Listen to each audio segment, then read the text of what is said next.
All right, another bestseller and one of the all-time difficult shots to get for me was Old Florida Cypress. It is taken east of Panama City in a place called Wewahitchka. If you're here locally, you know about it. If you don't, it's kind of if you know, you know. It's a very, very tiny, tiny town east of Panama City. And within that town, just north of it, there is, it's called the Dead Lakes. And so there's a river that backs up and creates this unbelievable, apparently it's like top fishing, bass fishing in the US. But they're all deadhead cypress trees, like just acres and acres. And so you can get lost really easily in there. So my assignment and how I came across this photograph is St. Joe had hired me to do a commission piece to represent Old Florida, the beginning of the early 1900s when Ed Ball and the DuPont family were kind of merging, and I'm not sure if there was marriage literally or what, but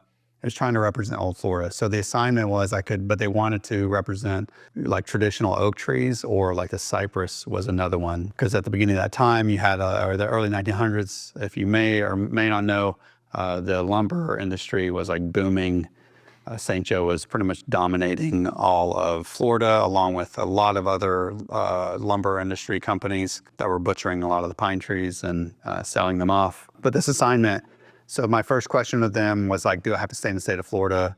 I said yes, just because I knew, outside of Savannah, you have these like classic, beautiful oak trees. And then in Louisiana, obviously the cypress trees. So yeah, this is kind of a little hunt that I had to find. And I loaded up the paddle boards. Jeff, his yellow board, always gives me a ton of paddle boards to use. So we loaded those up, ended up finding this location, probably on maps, searching Apalachicola area. I think we'd find more there. And then contacted this guy, and he did charters. And when I say charter, I mean aluminum boat that's probably a 16-foot.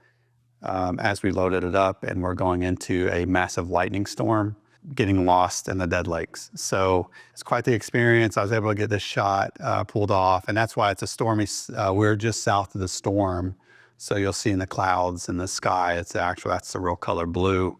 And I think I bracketed on that image randomly enough. We were able to get the boat still enough. So I ran a bracket, probably a 3-frame bracket at the time. That's probably why you see a little bit of the silhouetting around the edges of the cypress tree. But it's definitely like classic old cypress or old Florida kind of takeaway. So I was able to get a shot, and then we made it back to the boat launch as quick as we can. Like lightning was popping off everywhere, and we're in the middle of a metal boat. I don't know if they strike aluminum boats, haven't really done that research, but it was definitely scary enough to get us out of the water as quick as we could.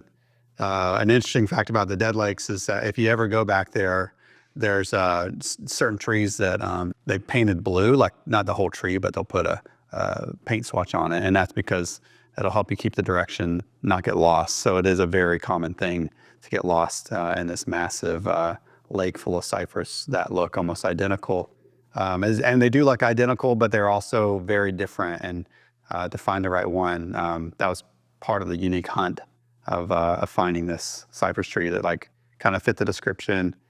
This isn't the particular image for St. Joe. They had their own rights to different images from this that I couldn't sell or offer, and they have those. But this is from that same day and same shoot, which we came out with a few different options for them. So this is one of the selects that didn't make the final cut, but in my book, it's definitely one of my favorite ones. So there you have it, Old Florida Cypress. Recommendations on medium, I would definitely recommend the high gloss metal and even the brushed aluminum, because the brushed aluminum you have the pigments of the green, the darker colors, the blues, and the darker water. That the brushed aluminum has a really cool effect. If you haven't seen that in person, you check out the mediums, and we kind of go through that portion. So that's my recommendation. As far as frame option, really can go either way. I mean, even free floating without a frame works really well. You know, we've framed up a lot of these. We have a pewter metal that kind of is really subtle, that I think was probably, if I had to pick a color, because you have a lot of vibrant colors in the images as far as the blues and greens, I'd probably go with like a pewter metal to kind of be real subtle and not take away from the image.